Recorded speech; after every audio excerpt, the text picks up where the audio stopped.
Shalom Bapak Ibu dan Jemaat yang dikasihi Tuhan Yesus, kiranya damai sejahtera Kristus beserta kita semua.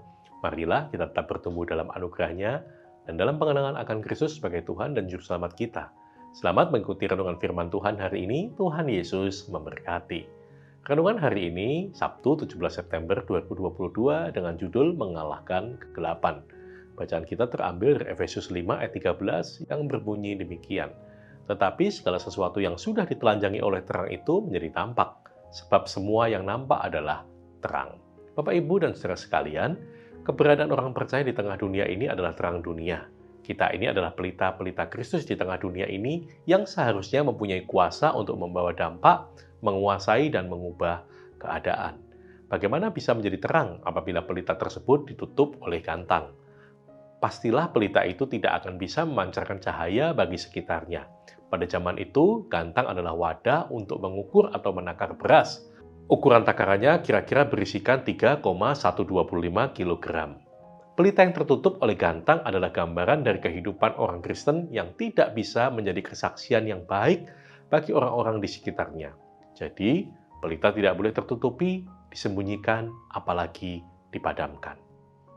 Sebaliknya, pelita harus diangkat ke tempat yang tinggi, supaya sinarnya dapat memancar dan menerangi seluruh ruangan, sama seperti sebuah kota yang berada di atas gunung tinggi yang tidak luput dari pandangan, di mana semua mata akan tertuju kepada kota itu.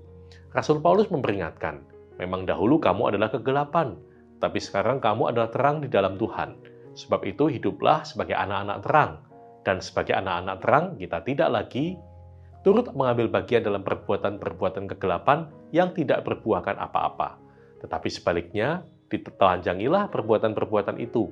Dengan kata lain, anak-anak terang tidak lagi berkompromi dengan dunia ini dan tidak lagi hidup menuruti keinginan daging. Dunia semakin hari semakin diliputi oleh kegelapan yang pekat karena kejahatan manusia yang semakin memuncak. Kegelapan hanya dapat dikalahkan oleh terang. Sepekat apapun kegelapan itu, terang tetap mampu menembusnya. Sebagai anak-anak terang, kita harus mampu menembus dan mengalahkan kegelapan dunia ini melalui keteladanan hidup kita. Sebab keteladanan itu jauh lebih dahsyat kekuatannya daripada perkataan semata. Kekristenan adalah sesuatu yang bisa dilihat, bukan hanya di dalam gedung gereja dengan segala hal yang berbau pelayanan, tetapi dunia ingin melihat bukti melalui perkataan dan perbuatan yang nampak nyata dalam kehidupan kita sehari-hari. Kita gagal menjadi terang bagi dunia selama hidup kita tidak bisa menjadi teladan. Karena itu, jadilah teladan dalam perkataanmu, dalam tingkah lakumu, dalam kasihmu, dalam kesetiaanmu, dan dalam kesucianmu. Amin.